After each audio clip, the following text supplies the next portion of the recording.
Ladies and gentlemen, let me briefly introduce myself. My name is Patrik Simko, and I'm a PhD student at the Masaryk University in neuroscience program. Thank you for the opportunity to speak today in this online conference. And I would like to take this opportunity to talk about my research that focuses on enhancement of visual cognition in healthy seniors using transcranial direct current stimulation. Let me start with some general information about non-invasive brain stimulation, cognition, and brain networks. Research on non-invasive brain stimulation techniques alone or in combination with cognitive training has gained attention as a means of cognitive enhancement both in young and older adults. Given the decline of cognitive functions, even in healthy aging, improving cognition is particularly relevant for older adults. On the level of brain networks, aging-related suboptimal neuromodulation may hinder the information processing within and between cortical networks, and therefore the focus should be on restoring the neuromodulation using non-invasive brain stimulation. In my research, I focused on visual cognition, particularly in visual working memory. Working memory functions are subserved by complex interplay between large-scale brain networks, among which the frontal-parietal networks sends top-down signal into the posterior areas, in our case, into posterior visual areas. In my study, we had two main objectives. First, we identified, our objective was to identify the optimal tDCS protocol that would have a beneficial effect on visual working memory. And the second was to use resting state functional connectivity analysis to understand the neural mechanisms underlying tDCS-induced modulation of the visual processing. In the study, we used two montages. First was the gold standard targets, anodal stimulation over the left dorsolateral prefrontal cortex with the cathode placed over the right orbitofrontal cortex. You can see it on the picture on the top, the pictures on the top. And the second target was more right-sided. The target for the anode was the right middle frontal gyrus with the cathode placed over the right interparietal lobules. This montage was based on the task-based activation during the visual working memory from our prior study. For more detailed information about the stimulation parameters, see the information above on the slide. Our main behavior outcome was visual object matching task that was performed prior and after the stimulation, so we call it as an offline task. The visual cognitive or the visual object matching task consisted of a sequence of pairs of emotionally neutral images of common objects, and these objects were either from a conventional viewpoint or from the unconventional viewpoint. So basically the objects were spatially rotated, and the subjects had to decide whether the objects are the same or not. The second task was performed during the stimulation, so it was the online training task, visual working memory task with faces and scenes.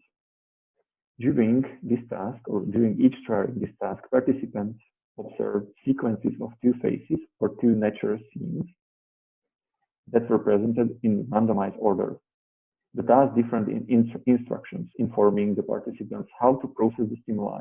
They had either to remember faces and ignore the scenes, or they had to remember the scenes and ignore the faces. After a short delay of a period of time, few seconds, the participants had a face or a scene stimuli presented in the screen, and the participants had to decide whether the stimulus matched one of the previously seen stimuli in the sequence or not. The task had a block design. There were 6 blocks of faces and scenes. The blocks were randomized in order. In both tasks, we measured the speed of the reactions, the reaction times, and accuracy scores.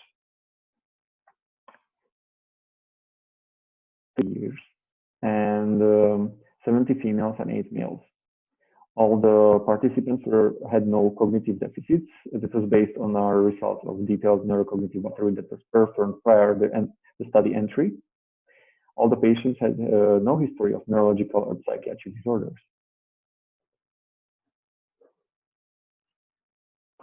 The present study had a double-blinded crossover design, randomized double-blind crossover design with 5 sessions.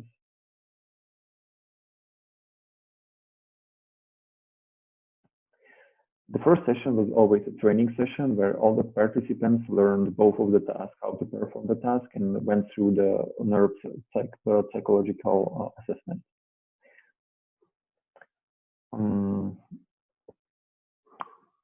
After that, 4 sessions, stimulation sessions were performed in randomized order, 2 real stimulation sessions with 2 different stimulation montages, and respective 2 sham sessions in randomized order. Within each of the sessions, the participants performed visual object matching task prior and after the stimulation, right after the stimulation, and the resting state functional and MRI scanning prior and after the stimulation. During the stimulation, all the participants performed visual working memory tasks with faces and scenes. This was performed because of the known synergic effect of combining tDCS with the training task. In our resting state fMRI analysis, we focused on 2 resting state networks, the visual network and the frontoparietal network. First, we used independent component analysis, and we identified components that corresponded to networks of our interest. And further, on the base of peak voxels within these networks, we selected the regions of interest for the resting state functional analysis. You can see the seeds that we choose for the frontoparietal network on the top right corner or image, and on the below this image, you can see the seeds that were selected for the visual network. In this slide, you can see the results of the main behavioral outcome, the visual object matching task. The results for the left dorsal prefrontal cortex mortgage showed beneficial effects on accuracy scores. Here, we calculated the differences between the scores after the stimulation minus the baseline scores, and we saw and we observed significant differences between sham and real stimulation, favoring the real stimulation in overall accuracy and conventional view condition, while there was a trend to positive beneficial effect for the real stimulation in the unconventional view condition. Further, we analyzed separately the effect, the scores after versus baseline stimulation for real and sham stimulation for all the conditions. And in all of the 3 conditions, overall accuracy, unconventional view condition, and the conventional view condition, we saw only in real stimulation positive significant improvements, while in the sham stimulation there were no significant improvements. Here in the left side, you can see on the figure the changes in accuracy after the real and sham stimulation compared to the baseline. After the right-sided montage over the right middle frontal gyrus, there were no significant effects on the speed or accuracy in this offline visual object matching task. However, after we analyzed the results of the online training task that was performed during the tDCS, we saw a gradual decrease in reaction times in this right-sided montage. You can see it here in the active condition, while during the sham condition there was a fluctuation in the speed of reaction. Specifically, in the last block, there was a significant decrease, significant difference between the real and sham stimulation in the reaction time, favoring the real stimulation group. suggesting that the right-sided montage may have positively affected the performance of the online visual working memory task. In the next step, we explore the neuronal underpinnings of the underlying tDCS-induced modulation of the visual working memory. For the left dorsolateral prefrontal cortex montage. We use linear mixed models to evaluate the effect of the factor time, stimulation, and the interaction of these two factors on the resting state functional data between the regions of interest.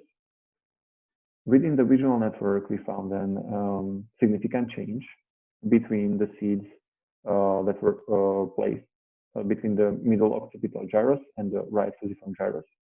There was a significant effect of interaction time and stimulation, and the pulse analysis showed a significant effect of the factor time. For the active condition, there was a significant increase in the connectivity compared before the stimulation. In the frontoparietal network, there was a significant change between the left dorsolateral prefrontal cortex and the Goldman area 40 or the left supramarginal gyrus by the means of significant time by stimulation interaction. In conclusion, the stimulation over the left dorsolateral prefrontal cortex led to positive after effects in our main behavioral outcome in the visual working memory task, accuracy. And the active tDCS over the left dorsolateral prefrontal cortex was accompanied by an increase in the network connectivity within the visual and frontoparietal network. Further, we found that the stimulation over the right middle frontal gyrus may have influenced the speed of the reaction in the online working memory task. Taken together, the frontoparietal tDCS enhanced the visual cognition in healthy older adults, while influencing the resting state connectivity within the visual and frontoparietal network. Here are my references, and thank you for your attention, and I'm looking forward for the discussion and your questions.